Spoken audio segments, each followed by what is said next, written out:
Assalamualaikum warahmatullahi wabarakatuh. Nama saya Sri Handayani. Saya akan menjelaskan mengenai pengertian ekuitas pemegang saham.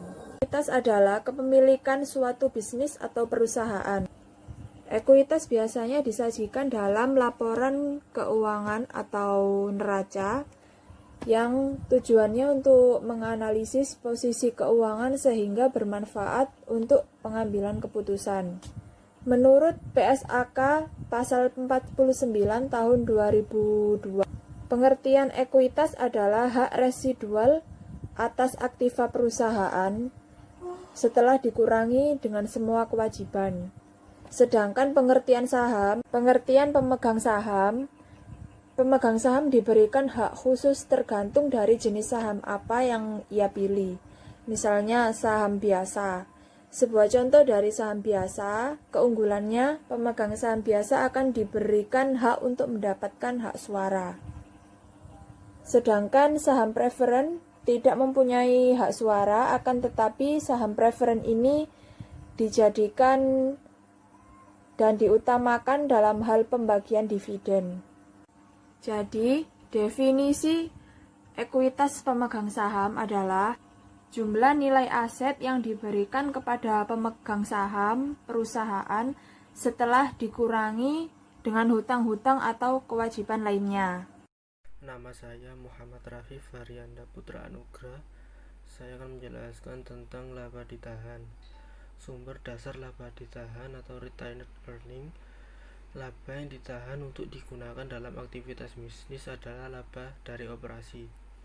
Pemegang saham menanggung resiko terbesar dalam operasi perusahaan dan memikul setiap kerugian atau mendapat keuntungan dari aktivitas perusahaan. Setiap laba yang dibagikan kepada para pemegang saham akan menjadi tambahan ekuitas pemegang saham. Laba bersih sama dengan sumber laba plus setiap kegiatan yang bersifat meniadakan ditambah hasil dari pos-pos luar biasa dan tidak biasa. Semua hal itu dapat menambah laba bersih yang kemudian meningkatkan laba ditahan. Sebaliknya, dividen mengurangi laba ditahan. Dengan demikian, laba ditahan adalah akumulasi laba bersih perusahaan yang belum dibagikan kepada para pemegang saham sebagai dividen. Saldo lama ditahan pada akhir tahun fiskal dibuat dengan ayat jurnal penutup dengan cara sebagai berikut. Akun saldo dalam akun ikhtisar laba rugi dipindahkan ke laba ditahan. Saldo akun dividen yang serupa dengan akun privo atau penarikan oleh pemilik dalam perusahaan dipindahkan ke laba ditahan. Istilah lain yang dapat digunakan untuk mengidentifikasi laba ditahan di laporan keuangan meliputi penghasilan ditahan untuk kepentingan perusahaan dan penghasilan ditanamkan kembali dalam perusahaan. Selisih debit dalam laba ditahan disebut defisit. Saldo tersebut dihasilkan dari akumulasi rugi bersih. Pada ekuitas pemegang saham, defisit dikurangi dari modal disetor untuk menentukan total ekuitas pemegang saham.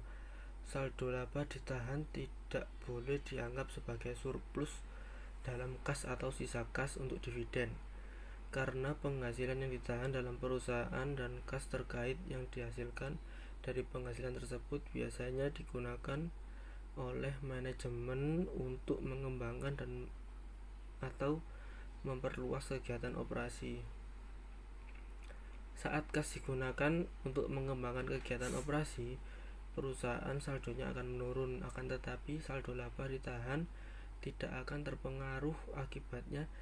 Seiring berjalannya waktu, saldo akun laba biasanya akan semakin berkurang keterkaitannya dengan saldo akun kas. Modal disetor. Sumber utama dari modal disetor diperoleh dari penerbitan saham. Modal disetor yang ditanamkan oleh pemegang saham dicatat dalam akun terpisah untuk masing-masing jenis saham. Jika hanya ada satu jenis saham, maka akun tersebut dinamakan saham biasa atau saham modal. Jumlah Modal dasar perusahaan disebutkan dalam akta pendiriannya. Kata modal ditempatkan dan disetor mengacu pada lembar saham yang telah diterbitkan kepada para pemegang sahamnya. Sebuah perseroan dapat memperoleh atau membeli kembali sejumlah saham yang telah diterbitkan. Hak-hak utama yang mengikuti kepemilikan setiap lembar saham adalah sebagai berikut. Yang pertama, hak untuk memberikan suara dalam hal-hal yang menyangkut perseroan. Yang kedua, hak untuk mendapatkan bagian dari penghasilan. Yang ketiga, hak untuk mendapatkan bagian dari aset dalam likuidasi. Jenis-jenis saham. Saham merupakan salah satu jenis surat berharga yang diperdagangkan di bursa efek. Saham diartikan sebagai bukti penyertaan modal di suatu perseroan atau merupakan bukti kepemilikan atas suatu perusahaan. Siapa saja yang memiliki saham berarti dia akan menyertakan modal atau memiliki perusahaan yang mengeluarkan saham tersebut. Suatu perusahaan dapat menerbitkan dua jenis saham, yaitu saham biasa dan saham preferen. Jenis saham biasa ini biasanya paling digunakan dan paling populer di pasar modal karena pemilik saham jenis akan menerima dividen jika perusahaan memperoleh keuntungan atau laba dan tidak memperoleh dividen ketika perusahaan dalam kondisi buruk, serta memiliki hak suara pada rapat umum pemegang saham. Saham preferen ini jenis saham preferen yaitu pemegang saham memperoleh hak istimewa dan pasti dalam pembayaran dividen dibandingkan jenis saham biasa.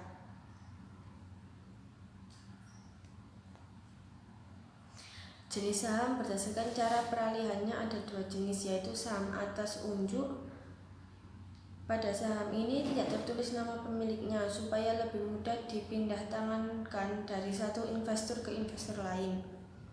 Siapa yang memegang saham tersebut secara hukum, maka dialah yang diakui sebagai pemiliknya dan berhak untuk ikut hadir dalam RUPS.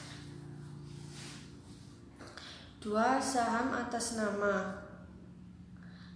Saham jenis ini ditulis dengan jelas siapa nama pemiliknya, cara peralihannya, serta dilakukan melalui prosedur yang telah ditentukan.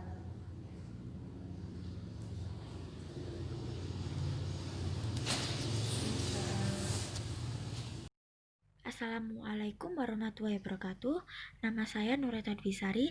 Saya akan menjelaskan tentang pencatatan jurnal transaksi penerbitan saham.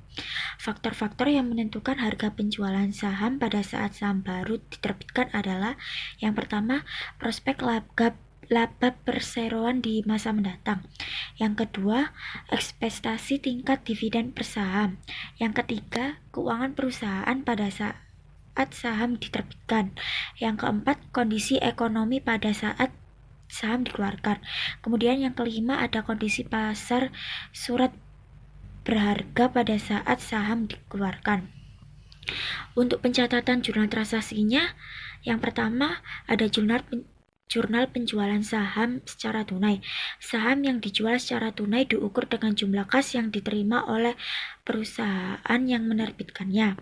Yang kedua, jurnal penjualan saham tanpa nilai nominal. Saham bisa saja tidak memiliki nilai nominal. Nilai yang dinyatakan menggantikan nilai nominal digunakan untuk mengukur akun saham biasa. Agio saham biasa melaporkan selisih lebih jumlah yang disetor pemegang saham dari nilai yang dinyatakan. Kemudian yang nomor 3, ada jurnal penukaran saham dengan jasa. Dalam pertukaran yang bersifat non-kas, jumlah rupiah transaksi adalah nilai wajar imbalan yang diterima. Perseroan bisa menukarkan saham dengan jasa, misalnya dengan jasa hukum, konsultasi, dan manajemen. Kemudian yang keempat, ada jurnal pertukaran saham yang dengan barang berwujud. Perusahaan terbuka yang harga pasar sahamnya tersedia menggunakan harga pasar saham yang diserahkan untuk mengukur transaksi pertukaran saham dengan aset selain kas. Yang kelima, ada jurnal penjualan saham melalui pesanan. Tergantung kontrak antara perusahaan dengan investor, saham yang dijual Saham yang dijual melalui prosedur pesanan mungkin baru diserahkan kepada pemesanannya atau pembelinya setelah seluruh harga saham yang dipesan dibayar lunas. Sekian dari saya. Apabila Saya, Yunita Muldening Tias, akan melanjutkan tentang perhitungan ekuitas pemegang saham. Pentingnya suatu perusahaan mempelajari dan mengetahui ekuitas pemegang saham karena di dalam perusahaan terdapat nilai buku yang diambil dari nilai ekuitas, karena nilai buku merupakan faktor penentu harga saham dalam perusahaan. Jika terdapat seseorang yang menjalankan sebuah bisnis, harus mampu memahami dan mengerti tentang dasar-dasar ekuitas, sehingga dapat mengetahui dan menentukan nilai saham dan aset yang ada dalam perusahaan tanpa adanya hutang yang dapat menentukan ketidaksehatan suatu perusahaan. Kemudian, ekuitas pemegang saham mewakili jumlah pembiayaan yang dialami perusahaan melalui saham biasa dan saham preferen. Ekuitas pemegang saham juga dapat dihitung dengan mengurangkan nilai saham treasury dari modal saham perusahaan dan laba ditahan. Perhitungan ekuitas pemegang saham atau shareholders equity merupakan gambaran dari perusahaan untuk mengetahui jumlah aset perusahaan tanpa mendapat dana dari utang atau pinjaman. Dalam akuntansi, ekuitas pemegang saham membentuk satu dari 3 persamaan dasar untuk menentukan pembukuan double entry, yaitu aset sama dengan liabilitas ditambah ekuitas pemegang saham. Kemudian, langkah-langkah untuk menentukan dan mempelajari metode secara terefisien dan mudah dalam perhitungan ekuitas pemegang saham terdapat 4 langkah. Yang pertama, menentukan metode yang akan digunakan, di mana angka aset atau total aset dan liabilitas atau total liabilitas suatu perusahaan. Yang terdapat 2 metode, yaitu metode proporsional dan metode inkremental. Kemudian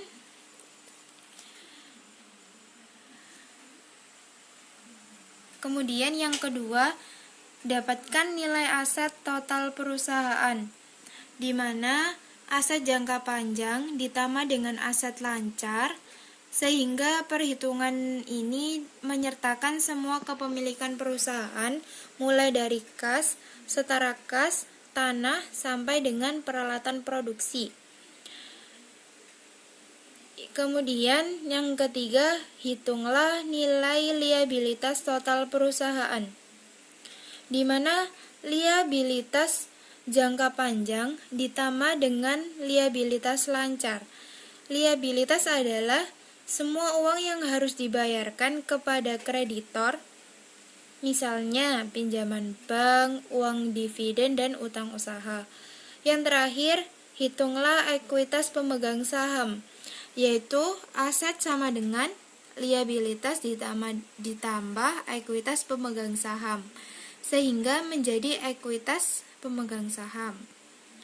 Dan ini terdapat penyajian dan analisis ekuitas pemegang saham dalam laporan neraca. Bisa dilihat di contoh ini dalam perusahaan Ford Company. Kemudian disajikan dalam laporan perubahan ekuitas. Terima kasih atas perhatian dari rekan-rekan untuk kelompok kami. Saya akhiri. Wassalamualaikum warahmatullahi wabarakatuh. Terima kasih.